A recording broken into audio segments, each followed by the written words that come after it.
my name is Lindsay and thank you so much for stopping by on my video today. Today I'm going to be testing out the Milani Cream to Powder Foundation.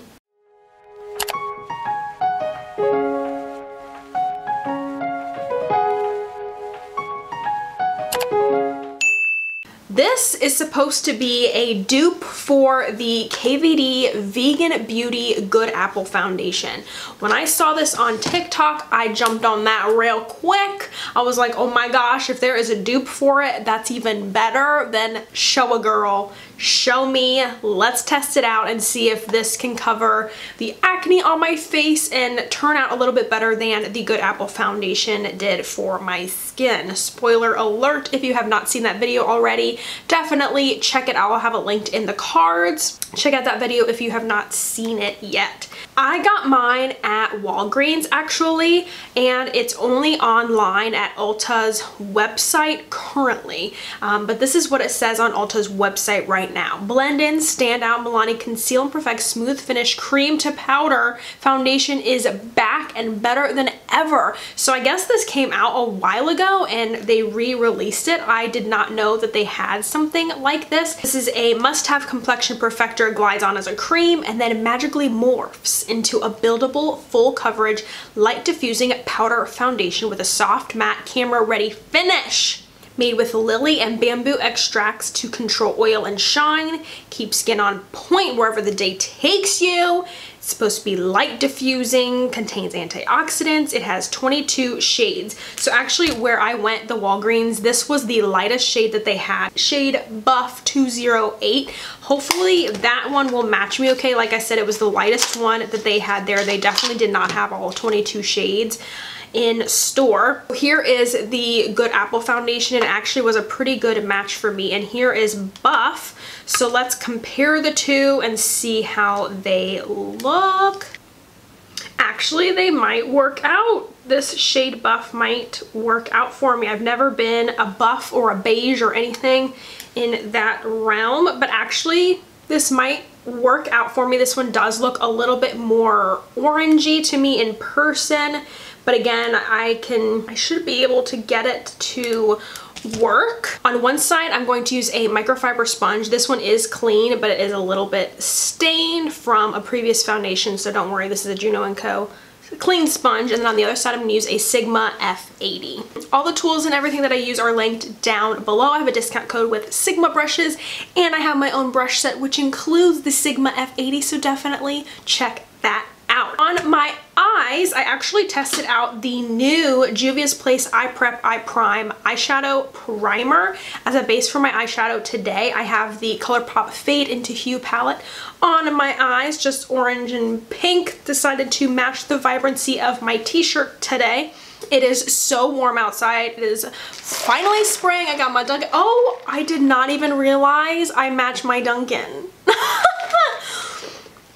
That was not on purpose at all. Should I do a primer on one side of my face? I've been using the Milk Hydro Grip primer. There's actually another primer I want to try. I purchased the Essence Hydrating and Skin Refreshing Primer. It's got hyaluronic acid and coconut water. It's supposed to be 24-hour hydration. It comes out white. I'm gonna put on the right side of my face. I've been experiencing a lot of dryness around my nose and my mouth here. All I have on my face right now is moisturizer. Here is what we're working with right now. Nothing too special. Let's dive in. I'm so excited. I'm gonna go in with the Juno and Co sponge on this side without the primer. It does look a little bit shinier. All right, so far it's not as full coverage as the Good Apple one from what I can tell, but it definitely doesn't seem to be as, I don't know, as oily, I guess. It does have a little bit of a scent to it, I think. Maybe not.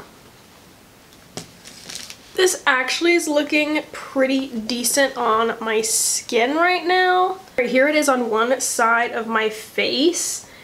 It definitely looks really smooth. It's not covering up this here, so I'm just gonna go in with a little bit more and try to cover up these spots here, but it actually looks really smooth. Like oh my gosh, it looks airbrushed.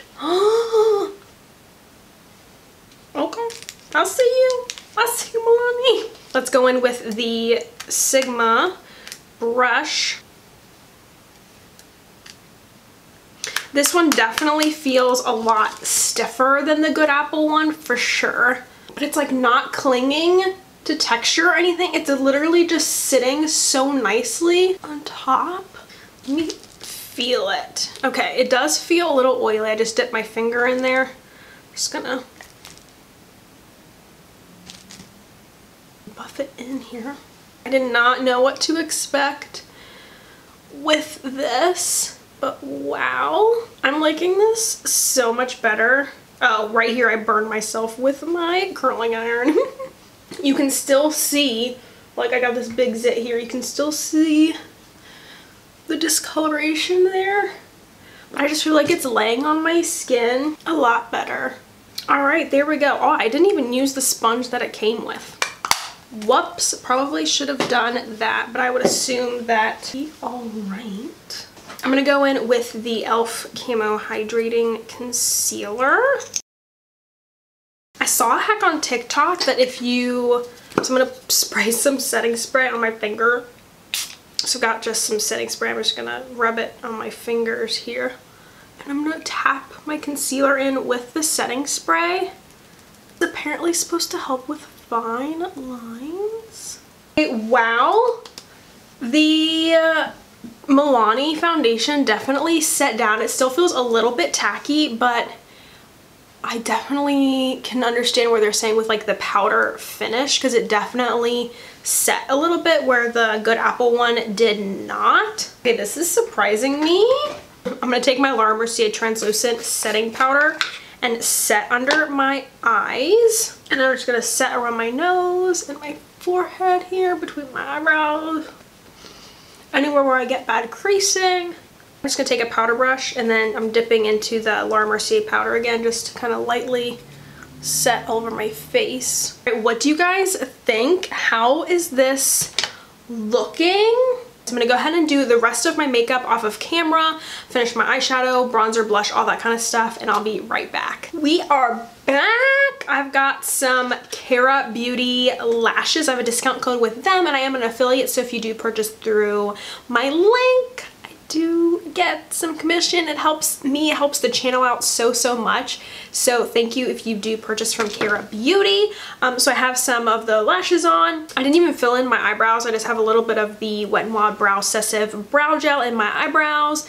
And I just have the Essence Strawberry chapstick on, which is a little bit tinted.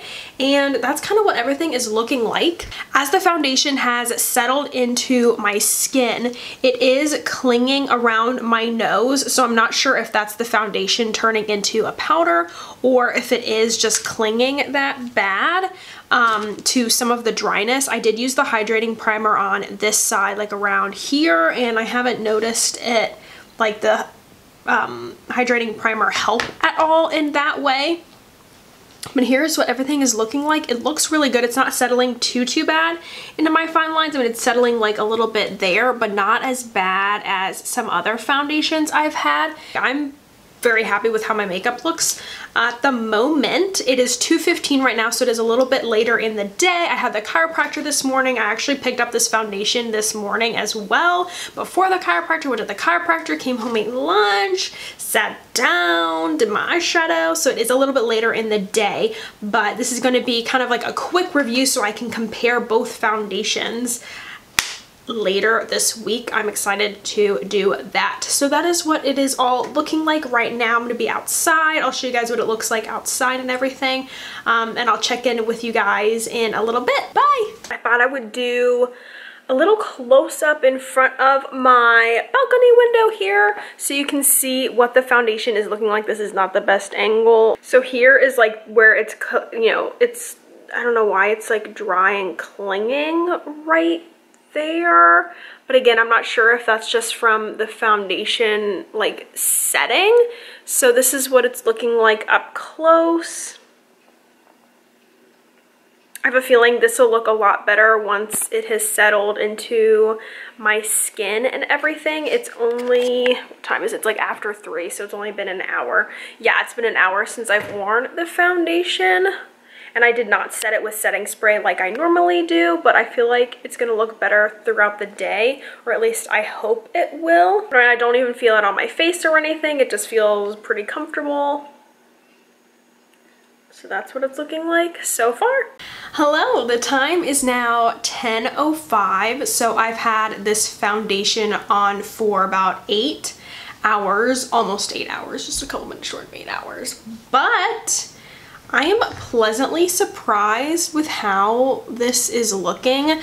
Like I had thought, my oils really helped it to soak into my skin some more. It is like, settling into a lot of like my larger pores here, but it's not looking too bad. It is settling, like creasing here a little bit as well, but I'm actually pleasantly surprised with how this is looking. And I did wear a mask for a little bit of the day today, and it looked pretty decent. I'm excited to compare this with the KVD foundation balm and doing that. So I feel like is a good dupe if you want to check it out. Something definitely way more affordable and friendlier on your wallet, that's for sure. I am pleasantly surprised. Let me know what your favorite foundation is right now, or if there's a foundation that is trending that you want me to test out. There are a lot of foundations that I've purchased recently that I'm going to be reviewing. So thank you all so much for supporting the channel and watching my videos, and I'll see you guys next time. Bye!